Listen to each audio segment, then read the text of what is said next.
Welcome to a Telltale Books video. I'm Greg, and I'm going to talk about The Empress of Salt and Fortune by Nghi. We are Telltale Books, bringing you the best in literature, literary topics, and graphic design and bookmaking. If you want to support us, you can find us on Etsy and Pango, where you can find gently used, rare, and even top quality used books. And if you like this video, be sure to hit the like button, the subscribe button, and maybe even that bell to be notified when new videos go live. Thanks for joining us. The Empress of Salt and Fortune is by Nghi, who happens to be a Wisconsin author. She lives here in Wisconsin. It is a novella published by Tor Books in 2020. I don't have the exact date written down. I've got it in my bibliography on our website, but it's the first book and was the first book that Nghi published outside of a magazine. She was trying to get her first novel published, but it was at first rejected, and then there was this contest, and she quick wrote The Empress of Salt and Fortune and submitted it, and Tor published it. So it became her first published book, but it's only a novella. It won the 2021 Hugo Award for Best Novella. It is the 26th published work by Nghi, by my bibliography, which may or may not be accurate, and it's the first story in what is currently a 4-volume series, soon to be 5-volume. Book 5 is about to be released in October, which is what got me looking into this. The series is titled The Singing Hills Cycle. Nghi is going to be appearing at Boswell Books in Milwaukee, giving a speech in an evening, and I was thinking of going and hearing it, and that's what got me, because I had only read one of her stories, the one that won a Hugo Award for short story this year. That's the only thing by Nghi that I had read. So I thought, well, if I want to go down to the Boswell talk, I really should read something else of hers. And so and it's book 5 in this Singing Hills cycle that's coming out. That is the reason why she's doing the talk. And so I thought, well, I should probably just try book 1. What I ended up doing is I watched some interviews with her, and I read The Empress of Salt and Fortune. I also read probably half a dozen short stories that she has published in free online sources like Strange Horizons. A little bit about Nghi. She is an Asian American born in Peoria, Illinois, currently residing in Wisconsin, born on December 4th, 1981. Mostly known for fantasy with a magic realist style, and I've read that she's written some steampunk stories, although I haven't come across any. She is now a full-time writer. She was a full-time writer before she went full-time writing fantasy, but she was writing as a copywriter, I'm assuming for advertising. The inspiration for her to read and write science fiction and fantasy is Christopher Stasheff's The Warlock in Spite of Himself, which I have to admit I haven't read. And she's a graduate of the University of Illinois. That's the facts of her biography. So The Empress of Salt and Fortune is the first book in the Singing Hills cycle. The story centers around a cleric named Chi, C-H-I-H, I'm not sure. And this cleric comes from the Singing Hills Abbey, hence the Singing Hills cycle. This cleric has a sidekick that is kind of a bird, and the bird is named Almost Brilliant. And the bird can talk, and is what's called a Neixin, Neixin, however you pronounce that. That is actually a word from Mandarin Chinese, which means either heart or innermost being. And Vo is using it here as a type of creature that is Watson to the cleric's homes. This isn't a mystery, though. This isn't a mystery story. But, they're that kind of a team. The story is told, interestingly. At the beginning of each chapter, you got this list of artifacts that the cleric is being shown. And the artifacts do relate to things that are going on in that chapter. The cleric is talking to a woman that is known as grandmother, who was a servant to the Empress of the title. And of course, I can't be bothered to write the Empress's name down. She has a name. She's not just Empress in the book. But I didn't write the name down. Vo didn't originally write this book intending to do a whole series, but it's turned out that way because of it became super popular the moment it hit. And so Tor has continued to publish the series. She wrote most of the book at the East Branch of the Milwaukee Public Library. So she was taking, and she says, she relates how she took the bus to the library and sat there. I saw an interview between her and some people at the Milwaukee Public Library about her books, and she was talking about how she wrote most of this book at the library. So libraries are great places to go and write. Do it. Your public library is a great resource. You can do so much at the public libraries. Everybody should have a library card. Grandma is basically relating everything she knows about the Empress to the cleric, because the cleric is writing records that are being kept at the Singing Hills Abbey, historical records about the whole world, and she travels around. That's what she does, and because of that, you don't have to read the series in sequence. You can pick up any of the Singing Hills cycle books. You could buy the new one that's coming out and read it, and it'll be a self-contained story. But all the stories of this series have these two characters of the cleric and Almost Brilliant going around gathering information. Kind of a cozy fantasy, and not really that much fantasy here, aside from Almost Brilliant being a bird that can talk.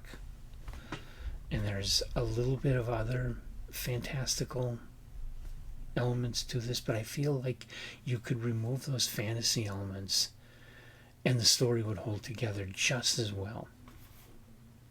That's an important point for what I want to talk about after I get through talking about the story. So the cleric is being told by the grandmother about the Empress and how she fought back against people who didn't like her being the Empress. She was fighting back against prejudices and people who would have her no longer be Empress. So kind of a feminist overtone to the story. This is very much a character story. It is all about the character of the Empress. The other parts of it are about Grandma and the cleric and a little bit about Almost Brilliant. But the whole story really is about what this Empress went through and how she resolved it. It's very well written and has very memorable characters. I feel like character stories, character-focused stories are the center point of Nghi Vo's work. These aren't idea stories. These aren't Isaac Asimov type stories. These are very much about the characters. And ideas, if they're there, take second place to relating stories about people. And Nghi is an excellent writer, an excellent wordsmither. Maybe not as good as like Bradbury or Le Guin, but she does a very good job. I would put her up in that class as far as writing ability, as far as writing talent, as far as being able to write stories that are a pleasure to read no matter what they're about. So this is a very, very well written, very good story. Like I say, I feel like this is easily classifiable in what we call today cozy fantasy, although that term did not exist in 2020 when this was published. I got kind of the same sense from this that I got reading the work of Becky Chambers, the robot and the guy that go on a journey. I'm forgetting the name of that, but I thought that was a really good book, but very character focused again, and very much well written, and kind of a cozy story, not an action story, not an idea story. And there isn't much action happening in this until the end, and even at that, when it does happen, it's kind of understated. It's not a big final battle, Lord of the Rings style epic battle. It's just a little bit of action. So this brings me to my opinion that I thought it was a very good story. Anybody who loves character stories would most likely really love this story. Problem I have with this story is the fact that it won the 2021 Hugo Award. Okay, you gotta understand, Hugo Gernsback founded the world's first science fiction magazine, devoted to stories like those written by H.G. Wells and Jules Verne, and he reprinted a lot of Wells and Verne and Burroughs in the early days of the magazine because he needed to find writers to write that kind of stuff. It was all new. So as a genre, science fiction did not exist until Hugo Gernsback brought it into existence with amazing stories. So the Hugo Award was named for Hugo Gernsback. It was specifically an award for the best science fiction stories of the year. The first one was 1952 or 53, I forget which. So in the 1960s, you had stories that were making it to finalists and even winning awards that were thought to be a little too much like fantasy stories. Stories like The Dragon Masters and The Last Castle by Jack Vance, Dune by Frank Herbert. It's science fiction, definitely, but read like a fantasy epic. And the work of Le Guin and some of the works of Roger Zelazny, like Lord of Light, which is kind of fantastical but still qualifies as science fiction, or Where Search by Anne McCaffrey, which won. And it is science fiction, but it's about dragons, so it has these fantasy themes. And people were complaining, hey, these are supposed to be science fiction stories, not fantasy. And there's all these people that are doing these things that are a blend of science fiction and fantasy, and they're winning awards. But the Hugo Awards were supposed to be science fiction. Okay, well, the people who felt that way lost the argument. The Hugo Awards have continued to allow nominations of works that are more and more truly fantasy stories. But they are still fantasy, they are still genre. The Empress of Salt and Fortune, I feel, is literary fiction with a little bit of fantasy disguise in the form of the talking bird and one other fantastical element in the story. I feel those could be removed and the story written a little differently, and you'd have the same story. It would be as good, it would be as powerful, but it wouldn't be fantasy. Not even close to science fiction. It's barely fantasy. I think we need to do a better job of saying, hey, wait a minute. There's a World Fantasy Award for fantasy. There's the Bram Stoker Award for horror. And the August Derleth Award for horror. There's the Pulitzer Prize, the Nobel Prize, the Booker Prize, all for literary fiction. Science fiction mainly just has the Hugo Awards, the Nebula Awards, but the Nebula Awards again are a blend of science fiction and fantasy, and it's given by the members of the Science Fiction Fantasy Writers Association, which, by the way, used to be the Science Fiction Writers of America. You see what's going on here is science fiction is taking too much of a backseat. I feel we do need one major award that remains primarily science fiction, and I think that should be the Hugo Awards. We should require qualification for nomination of the Hugo Awards to have some kind of science fictional element to the story. In which case, the Empress of Salt and Fortune very definitely does not qualify. But it is a really, really good story. It deserves some kind of award, just not the Hugo, in my opinion. But that said, like I read Empress of Salt and Fortune. I've read about a half dozen short stories by Nghi, and all of them have been enjoyable. All of them have been very well written. This is a writer worth reading. It's a writer worth your time.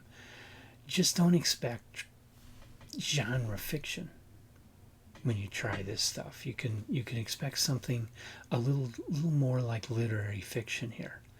And there's nothing wrong with that. There's nothing wrong with literary fiction. There's nothing wrong with not reading genre stuff, even though lots and lots of us do love the genres. There's nothing wrong with us stepping outside of that and reading something else. Read what you want. Read what makes you happy. And the Empress of Salt and Fortune, I enjoyed it. I wouldn't give this top tail. Mainly because it was strictly a character story, and I'm not so much of a character reader, and so I just can't take that step of calling it a top tail. I feel there are many other better works than this that I've read, that even stories that have very strong characters, like Flowers for Algernon. You know, this story doesn't come anywhere near the quality of Flowers for Algernon or To Kill a Mockingbird, but it's a really good story, and I do recommend it. I do recommend trying Nghi's work and watching her in the future.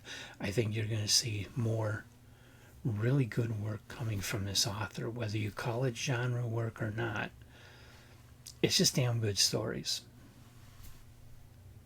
and worth reading, worth your time. So I do believe I'm going to go on and try at least the second book in the Singing Hills cycle. I don't believe I'm going to take the time to go and hear her talk, because that first week of October there's a lot of other things going on that I'm getting involved in, and so I don't want to take the time, especially on a weeknight, to drive all the way. I mean, we're quite a ways north of Milwaukee here. Good more than an hour and a half north of Milwaukee, driving by interstate. So it's kind of a difficult thing to get all the way down to Milwaukee, listen to a whole talk, and now I'm driving back at 9 o'clock at night, get home here at 10 or 11, and I have to get up for work the next day. That's just not what I want to do. And I don't want to kill more PTO time just for that. So I'm not going to be going to hear Nghi talk, but I do believe I will continue reading her stories, and I do believe I'll get her new book and try it. So have you read The Empress of Salt and Fortune? It's definitely a 2021 Hugo Award winner for Best Novella. So a lot of you have read it. A lot of you apparently have liked it.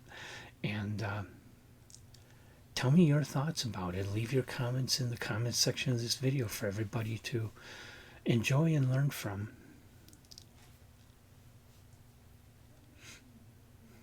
And of course, I do ultimately want to read all Hugo Award winners and all Nebula Award winners, so there was no skipping this one. It is an award winner. I had to read it. And I'm glad I did. And so I will be doing more Nghi in the future. Not sure how quickly. But come on back for more of that and more of everything else that I'm doing. I've got the stand coming up after I put this video up sometime. I'll be finishing The Stand by Stephen King and reporting on that. And a lot of other great videos, a lot of other great content we've already done. Check our back catalog too. And otherwise, hit the like button, hit the subscribe button, ring the bell to be notified when new videos come out, and come on back.